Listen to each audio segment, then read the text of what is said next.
Hello and welcome to the Dice Tower. I'm Wendy Yi. And I'm Chris Yi. And today we have our top anticipated games of 2024 coming at you. Nailed the right year. I would have said the wrong year. Oh, really? I really thought about it beforehand. I was like, what year are we in? Yes, It is currently 2024. I was going to say next year. Oh, really? We're in the year already. I'm still trying to figure out how to write 2024 on everything. Yeah, no. I date very few papers anymore because I'm married. I don't think that's the reason why. Yeah. I think it's the type of job you have. That might be why. I date DTV audio all the time. You always have to put in the year because that's our season number.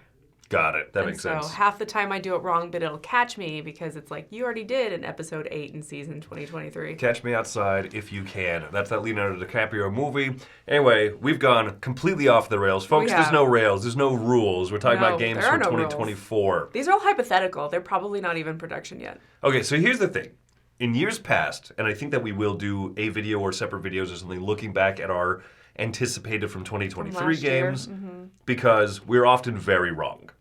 I really made a point this year for these games that we're discussing that I am very certain they will actually come out this year. Like last year, I put like Luthier, for example, from Paverson Games on there. And, like, it hadn't even kickstarted yet. It still hasn't. So there's no chance of it coming out in 2023. There's nothing like that on my list this time. I'm not actually sure. I didn't actually look into it that deeply. So I just looked at games that should be coming out next year. And they looked interesting. These are ones that should be fulfilling. If there is a Kickstarter for them, it's already been done. Except for one company, and I will discuss that as that comes up, because I actually trust and have faith in that company. Okay, well, let's go ahead and start with yours, Chris. Alrighty then. So let's go ahead and start off with number 10. Hey, Ketchupalooza. That's weird. Well, we're rolling with it. Okay, so my number 10 anticipated game for this year is one from Roxley Games called Skyrise. Now, this has been... this almost made it on my list. This has been supposed to have been coming out for the last, 3 years. I've not put it on my list before. I think it's supposed to actually come out this year. I think Z put it on his anticipated list, 2 years ago. Yeah, that happens. Yeah. It happens where those happen. Yeah. What a cool theme. I love that steampunky sky space look. Right, yeah. Sky cities. So the thing about this one is... that this is a redevelopment of a game called Metropolis, or Metropolis. And I've played that one. Z taught that game to us one day here at the office, and he was like, I feel like playing this old game, let's do it. It's a bit of an auction game, so your buildings, your skyscrapers, I forgot we had component pictures here. Your skyscrapers are the things that you are auctioning with, and so if I put out my my number 14 out there into this city block, I say I'm auctioning for this plot of land. If you want to continue the auction, you have to put a higher building number in an adjacent block of land. So you can't... Or cloud or whatever, right? So it's not... You're not trying to win an auction for the same plot of land against the person you're bidding against. You're actually moving around the map. And I found that it worked really well. Okay. I think that the scoring was good in the original game Metropolis. But this is getting reworked, you said. It's getting some Roxley redevelopment. Treatment. Exactly. And Roxley treats games well. Is this the next Brass Birmingham, you think? Oh, absolutely not. Predictions? No. No? Not even close. Well, but I was hoping for it. But gorgeous nonetheless, and I think that it's done well. So there you go. Hopefully tightening up. Well, that is probably the one that you have the most knowledge on, I assume, since you played it. I have played something similar to it? Earlier version. Oh, that's the thing. I didn't include anything else that I've played.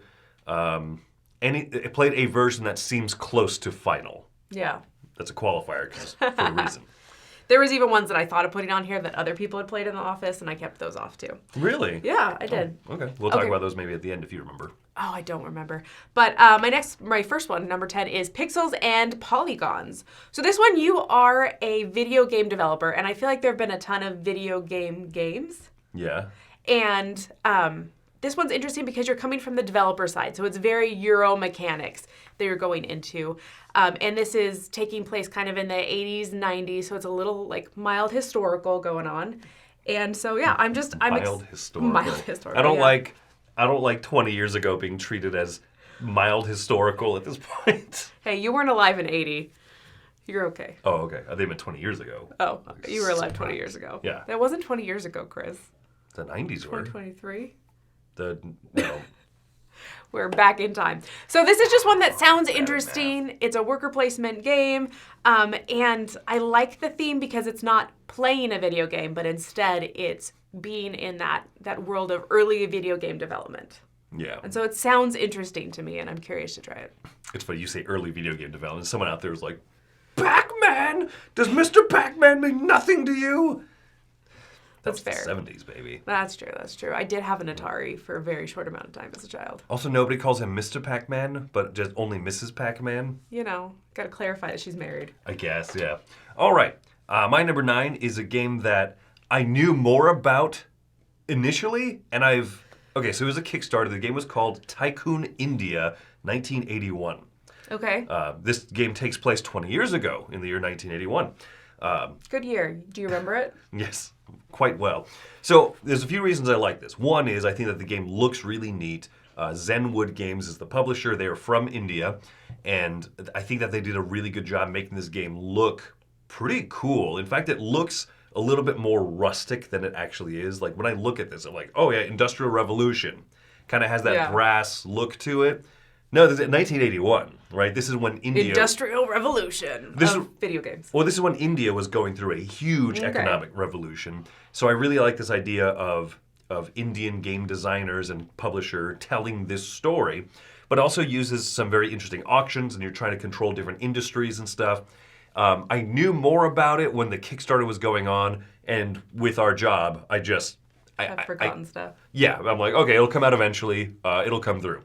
But it had some very interesting scoring things. Like, I think there were multiple different points that you had to try to aim for. Something like you needed to have the majority of 2 of the 3 victory points at the end of the game. Something like that sounded really clever. Yeah. I mean, I look at this picture of this game and I see like, ooh, discs on track looking things and a map of something with textures. So yeah, it looks interesting. Yeah. So yeah, Tycoon India 1981, an economic, a little bit of auction, a little bit of development kind of a game. Okay. Count me interested. Oh, let's see.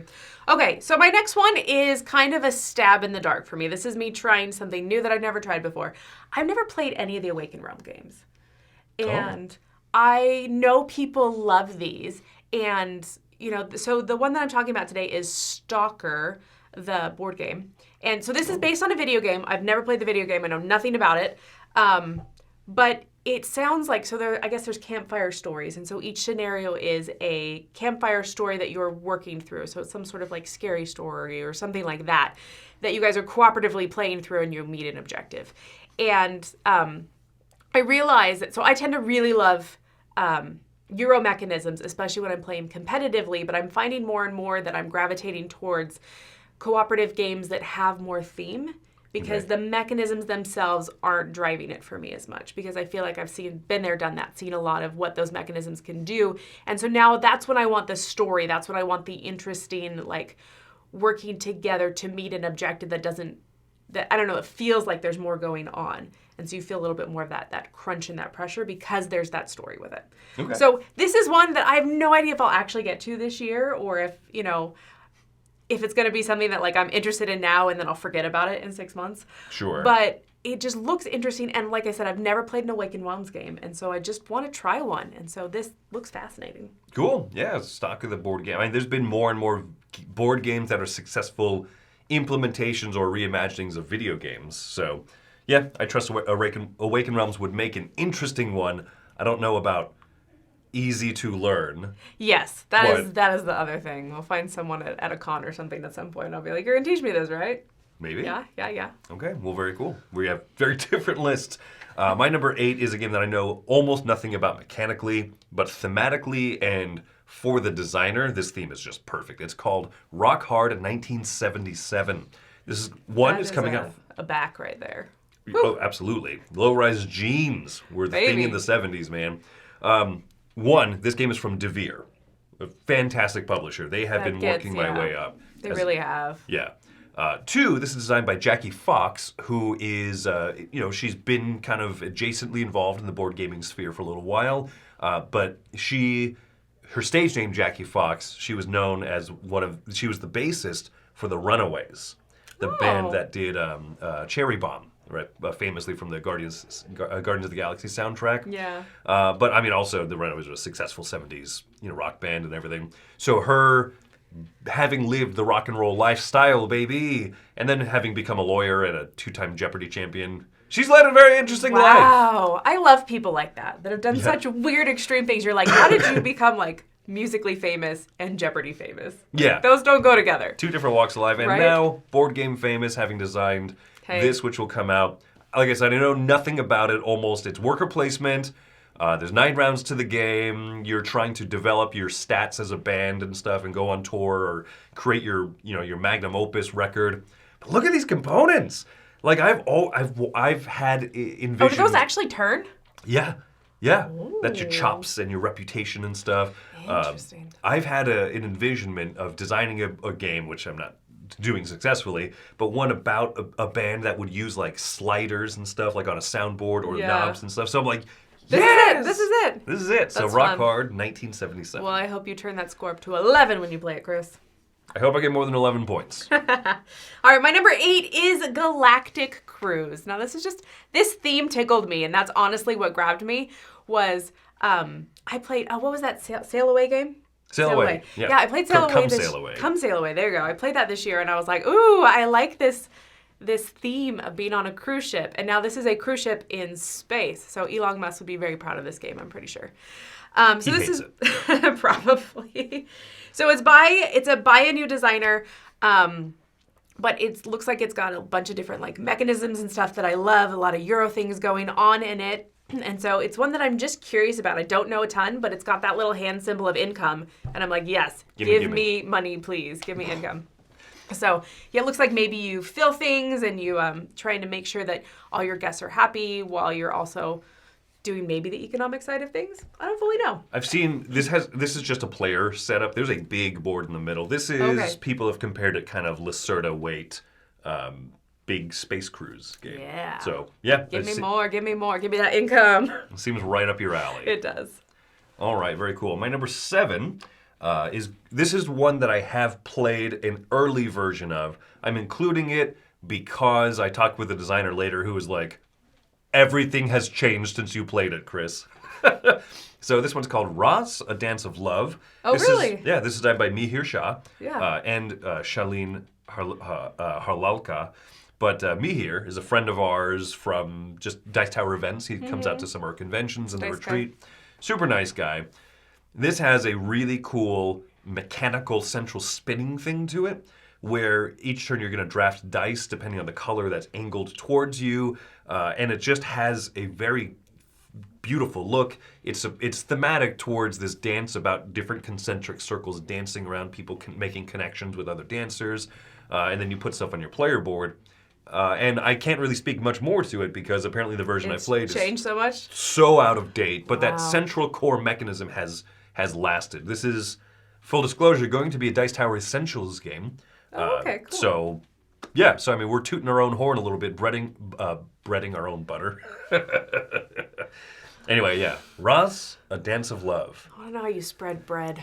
No, you have the butter and then you just bread it. Oh, actually, dipping bread in butter is nice. It's like so- dipping it in oil and vinegar. Oh, So good. There you go. Gluten-free Ross, sucks. A Dance of Love, my number 7. nice. My number 7 is Scarce. Now, I tend to like... Oh, that's the name of the game. That's the name of this game. I tend to like scarcity as a mechanism in games because it tends to tighten things up and make it so there's a lot less randomness. But this game is literally about a scarce world with scarce resources. Waterworld. Yeah. So you're in these floating islands and you have these cool little dragon ships.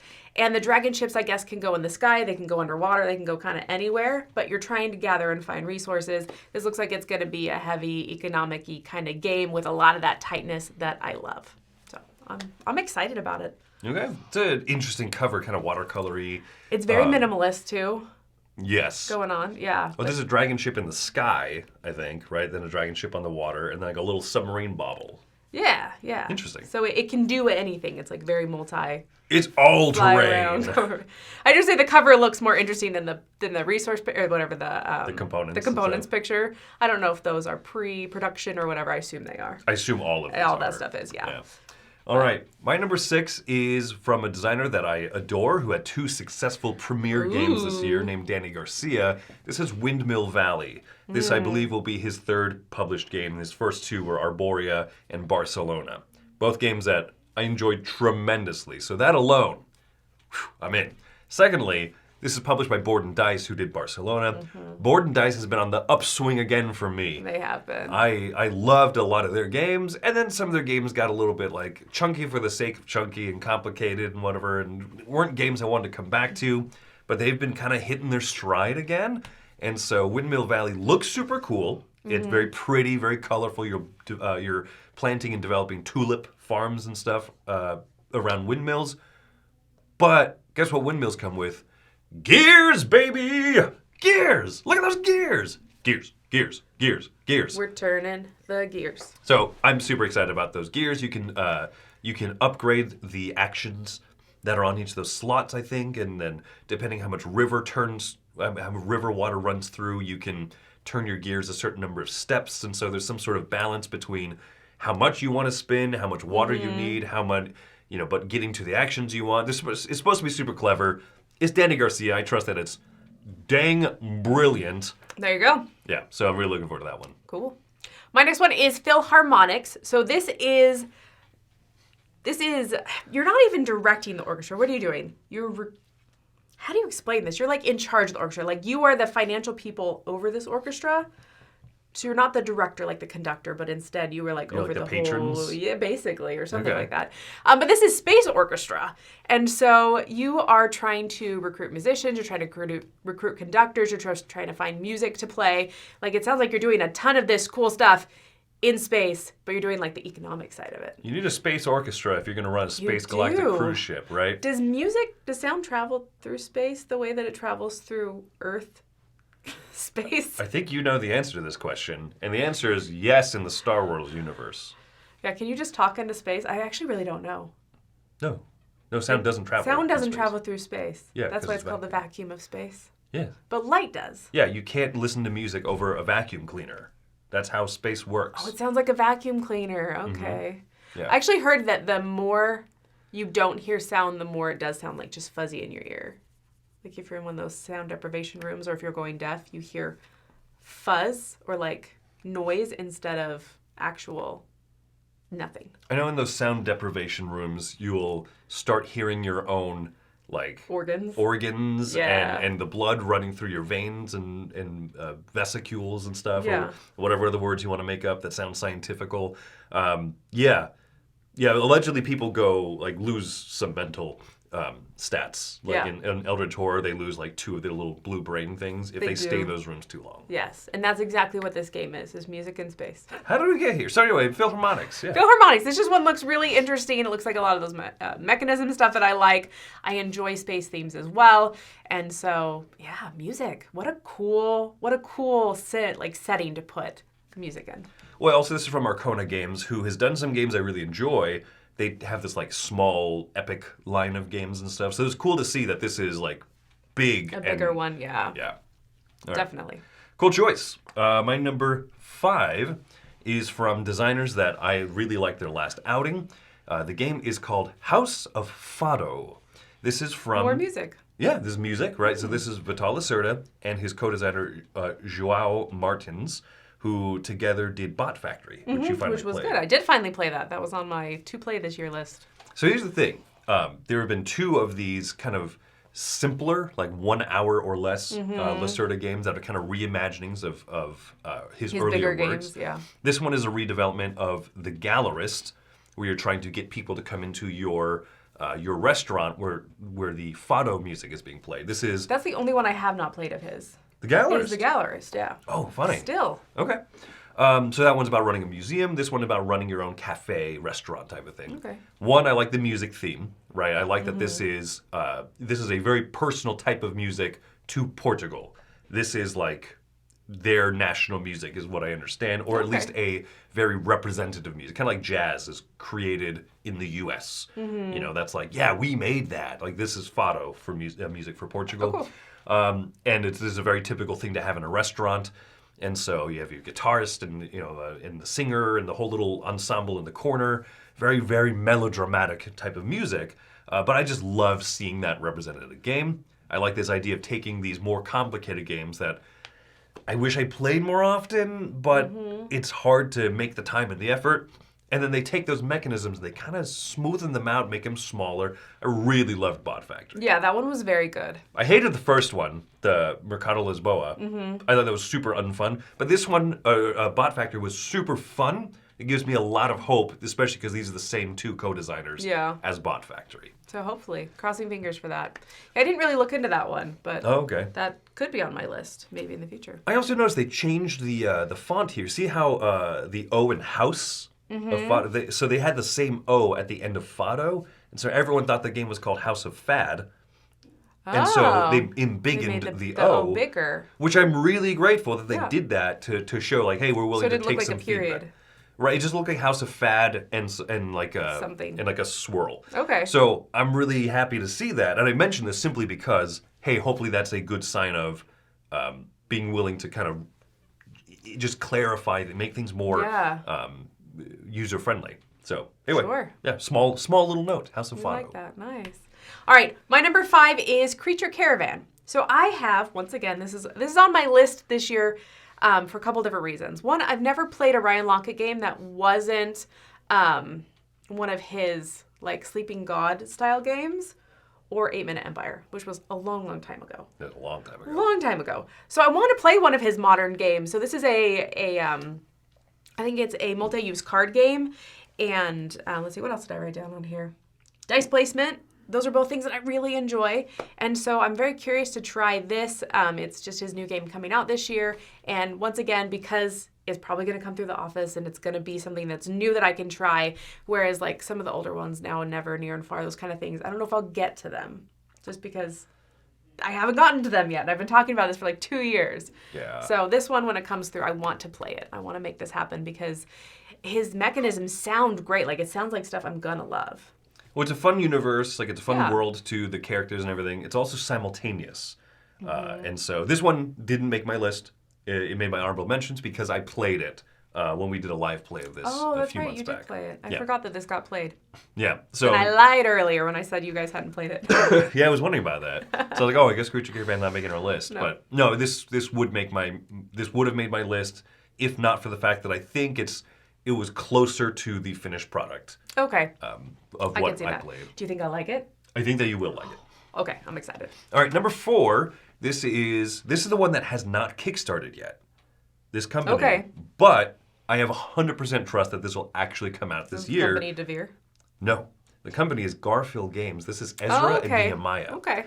They are consistent at putting out the game in the year. You know, they kickstarted in March or April. It's out by November. Like they are so amazing at running those projects on a good timeline. Well, we saw Shem playtesting this at Gen Con last year, too. Yeah, at Gen Con, saw him at Essen, I think he had a booth, and so he was showing up. You know, they were doing plays of this. I could have jumped in and played a game, but I was like, well, it'll come out. It'll come out in not very long time, honestly. So Ezra and Nehemiah, Shem Phillips, and Sam McDonald kind of described this as a lot of their games, they try to go into different grounds, new grounds, and try not to retread too many of the same mechanisms, which is why we haven't seen, let's just take that mechanism from Paladins of the West Kingdom and throw it in another game. Yeah. They keep trying to do different things.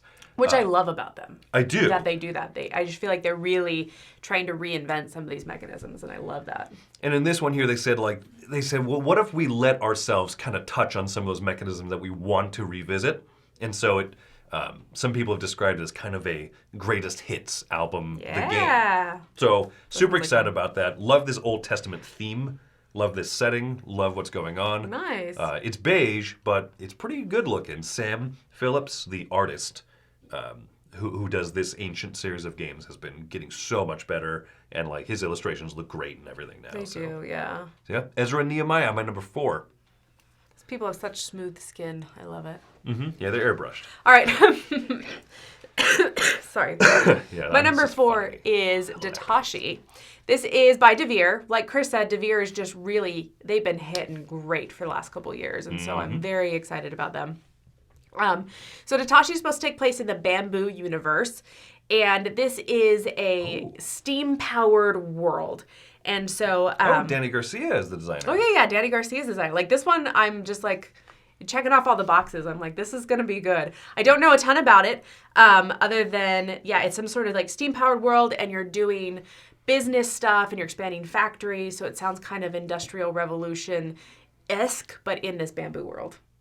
I love that bamboo world. That's whole setting it's is very, gorgeous. very pretty and gorgeous. And so I look at this and I love that lady's goggles and stuff. So it's one that I'm excited about. Also, it looks like there's a book. Is that a book, like a flip book, or is that a board? I think that's just a character board. Oh, it's just a board. It looks like it's got some spiral going on in it. Yeah. But yeah, there are almost no component pictures here for this. Like, this is the best I could find, just some display from a convention. But I'm excited about it. Here's a quick note to say. Devere has games on both of our lists because, even though these aren't Kickstarters, they announced all of these games at Essen this last year. They had a big glass display case with this type of stuff. Yeah. So people can know what their games are that are coming out this year. They did a really good job of actually advertising that. Every time that we make these lists, people are like, oh, well, your anticipated games, never, a lot of them don't end up being on your top 10 of the year.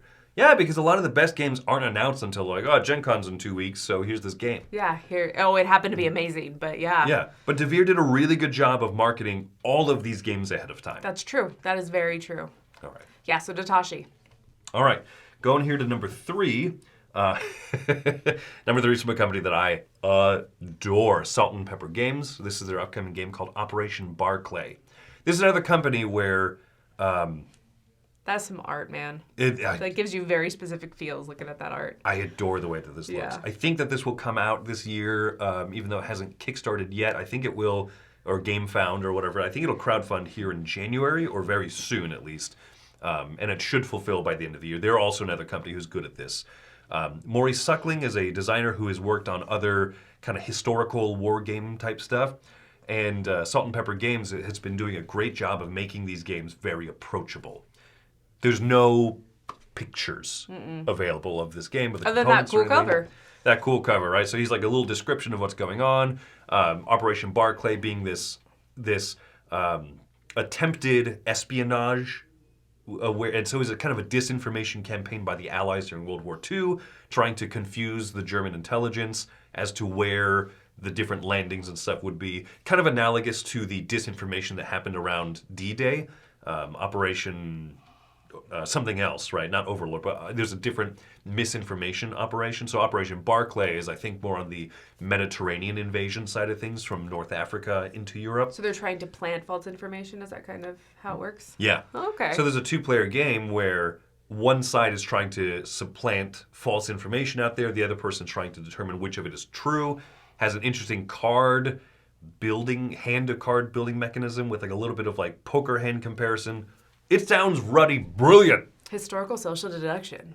Yeah. 2-player. That's what it sounds like. A little bit of all of that, but Salt and Pepper has such a good track record. I trust the games they're coming out with. It's just Battleship. They have a good eye. Could be. It could be. All right, well, my number 3 is one of the 2 crossovers I think we've had so far. And this is Ezra and Nehemiah. Okay. So Shem Phillips, Sam McDonald, they've been hitting really well for me until the South Tigris series. And they're still good. Like, I'm still giving these games like 8s. But they're not as good as the West Kingdom ones. Okay. I really love the West Kingdom ones. And so this, I'm hoping, talking about this like greatest hits kind of thing, I'm really hoping that this Ezra and Nehemiah is kind of back into that comfort zone of like, ooh, this is what I want. Because I feel like South Tigris has just... They've done some really interesting artistic things that I think, like game design as an art, that I think is really cool. But I want to get back to some of those things that I love. So I'm excited about this one. Yeah, no, I think that this would be... Yeah, I mean, it's such an interesting thing that I don't know a lot about either. I guess you're trying to build up the temple, you're trying to teach the Torah and stuff, and that's how you get victory points, is doing those kind of things. So yeah, I'm excited about it. All right. I agree tremendously. Super anticipating that one. But my number 2, one that I am excited even a little bit more than that, is it's called War Story, Occupied France. Is this also World War II? This is World War II, right?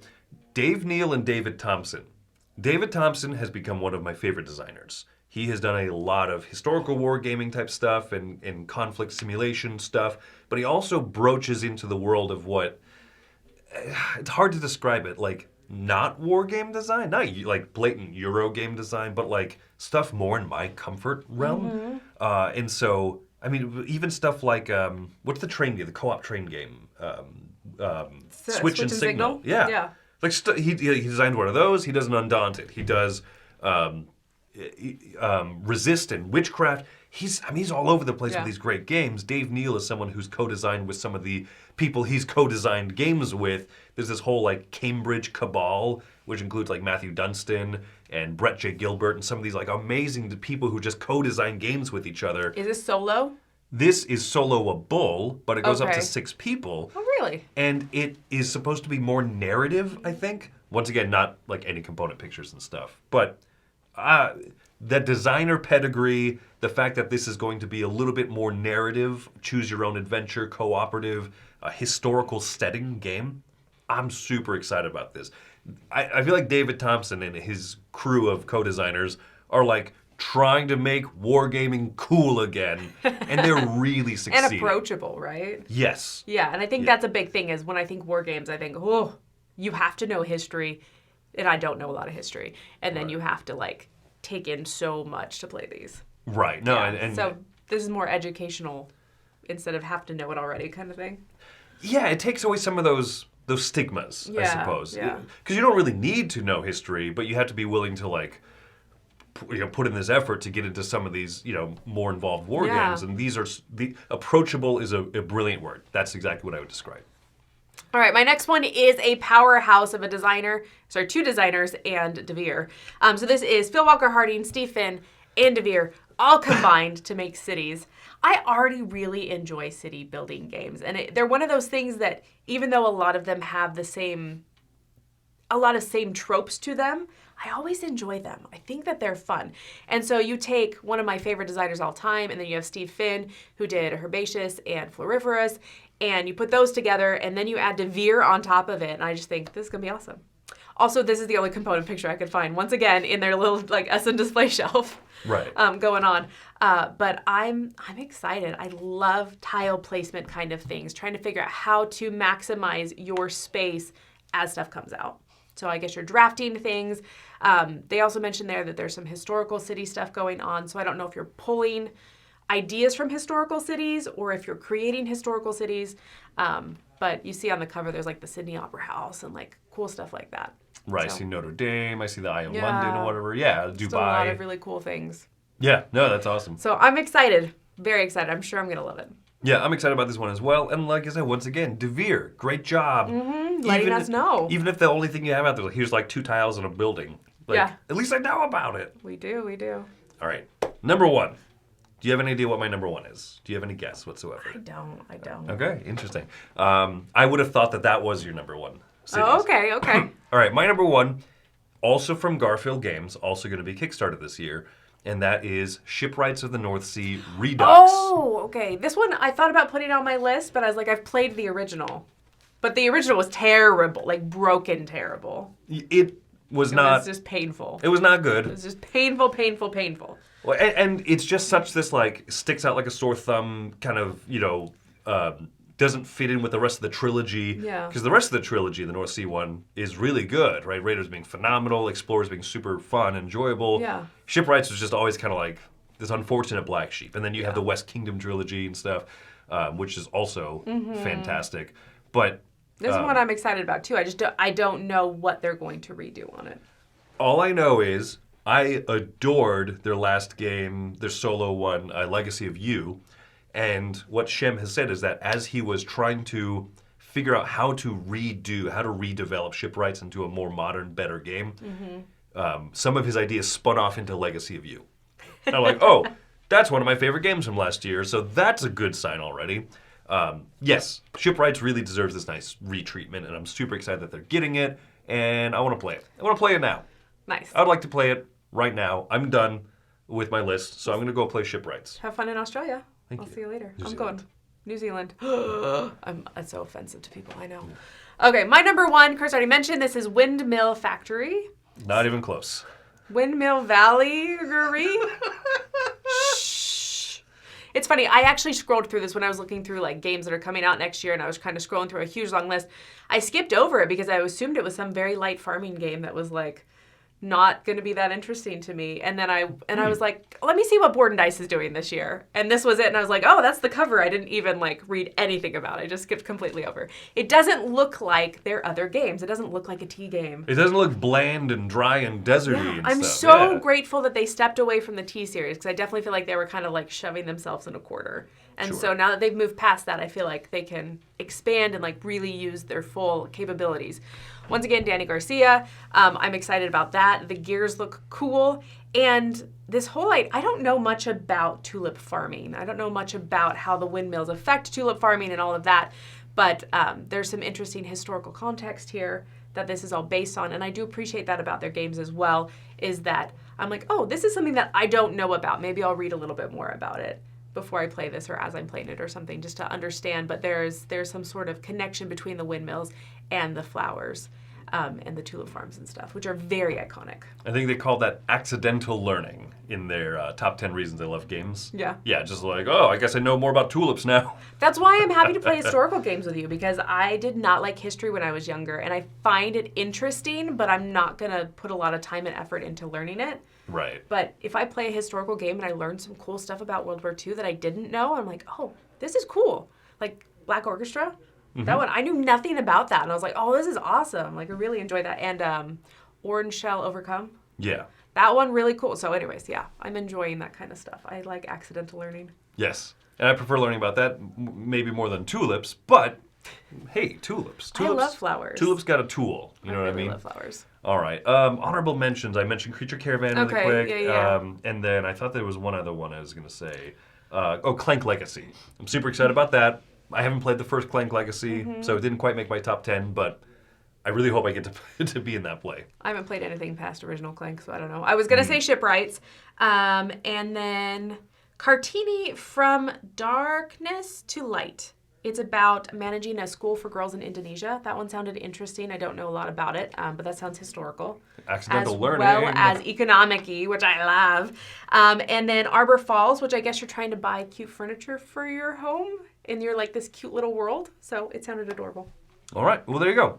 How wrong are we going to be this year? We'll see. So wrong. I'm really trying to see if these 10 games will actually come out in 2024. Thanks for joining us today. I'm Wendy Yi. And I'm Chris Yi. And leave in the comments what your excited ones anticipated for 2024 is.